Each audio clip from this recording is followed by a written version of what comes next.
ഇനി കൊച്ചിയിലേക്കാണ് ലാൽകൃഷ്ണ ചേരുന്നുണ്ട് വിവരങ്ങളുമായി. Lal, good morning again. എന്തൊക്കെ പ്രധാനപ്പെട്ട വാർത്തകൾ ഇന്ന് മധ്യ കേരളത്തിൽ നമ്മൾ പ്രതീക്ഷിക്കുന്നു ലാൽ? പ്രധാനമായിട്ടും മുഖ്യമന്ത്രിയുടെ സന്ദർശനമാണ് മധ്യകേരളത്തെ സംബന്ധിച്ചിടത്തോളം ഉള്ളത്. 10 മണി മുതൽ മുഖ്യമന്ത്രിയുടെ ഔദ്യോഗിക പരിപാടികൾ തുടങ്ങും. ആലപ്പുഴയിലാണ് ആദ്യത്തെ പരിപാടിയുള്ളത്. ആലപ്പുഴ നഗരത്തിലെ പരിപാടികൾക്ക് ശേഷം കൊച്ചിയിലേക്ക് എത്തുന്നതാണ് അദ്ദേഹം. ഡയറക്ടർ ജനറൽ ഓഫ് പ്രോസിക്യൂഷന്റെ രജത ജൂബിലി ആഘോഷങ്ങൾക്ക് ഹൈക്കോടതിയിൽ അദ്ദേഹം ഉച്ചയോടുകൂടി തുടക്കം കുറിക്കും. അതിനുശേഷം ചെല്ലാനത്ത് അദ്ദേഹത്തിന് ഈ ടെട്രോപാഡ് നിർമ്മാണത്തിന്റെ 2ാം ഘട്ടത്തിന്റെ ഉദ്ഘാടനം പൂർത്തിയാക്കാനുണ്ട്. വൈകിട്ടോടുകൂടിയാണ് യുദ്ധവിരുദ്ധ റാലി. 5:30 മറൈൻ ഡ്രൈവിലാണ്. ഏകദേശം 2000-ലേറെ ആളുകൾ അതിനകത്ത് പങ്കെടുക്കുമെന്നാണ് വിശ്വസിക്കുന്നത്. സംസ്ഥാനത്ത് ഒട്ടാകെ നടക്കുന്നതിൻ്റെ ഭാഗമായിട്ടുള്ള മധ്യമേഖലയിലെ പരിപാടി കൂടിയാണ് മറൈൻ ഡ്രൈവിൽ നടക്കുന്ന യുദ്ധവിരുദ്ധ റാലി എന്ന് പറയുന്നത്. സാമൂഹിക രംഗത്തു നിന്നുള്ള പലരടക്കമുള്ള ആളുകൾ അതിൻ്റെ അകത്തുണ്ടാകുമെന്ന് വിശ്വസിക്കുന്നു. അതിന് തൊട്ട് പിന്നാലെ ഉച്ചയ്ക്ക് 12:30 കൂടി തന്നെ ഹയാത്തിൽ ഇന്ന് മുഖ്യ തിരഞ്ഞെടുപ്പ് കമ്മീഷണർ ഒരു പത്രസമ്മേളനം നടക്കുന്നുണ്ട്. തിരഞ്ഞെടുപ്പ് അവലോകനവും തിരഞ്ഞെടുപ്പുമായി ബന്ധപ്പെട്ട് കേരളത്തിൽ നടത്തിയ പരിശോധനയുടെ വിശദാംശങ്ങളടക്കമുള്ള കാര്യങ്ങളും അദ്ദേഹം സംസാരിക്കും.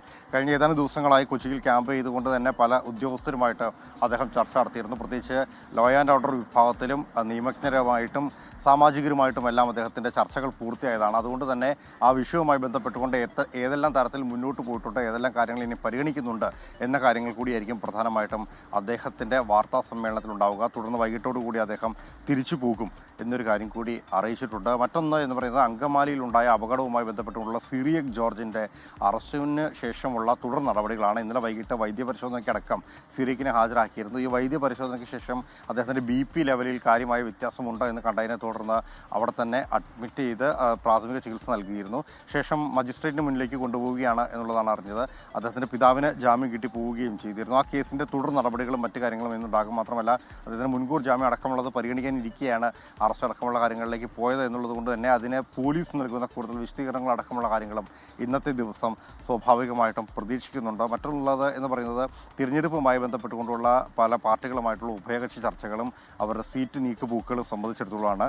CPI-യുമായി ബന്ധപ്പെട്ടുള്ള കാര്യങ്ങളിലെല്ലാം തീരുമാനമായിട്ടുണ്ട് എങ്കിൽ പോലും കോട്ടയം അടക്കമുള്ള നഗരങ്ങളിൽ കേരള കോൺഗ്രസുമായി ബന്ധപ്പെട്ടുകൊണ്ടുള്ള ചില കാര്യങ്ങളിൽ അന്തിമ ധാരണയിലെത്തും എന്ന കാര്യം കൂടി അറിയാൻ കഴിഞ്ഞിട്ടുണ്ട്. ലാൽകൃഷ്ണയാണ് കൊച്ചിയിൽ നിന്ന് വിവരങ്ങൾ നൽകിയത്.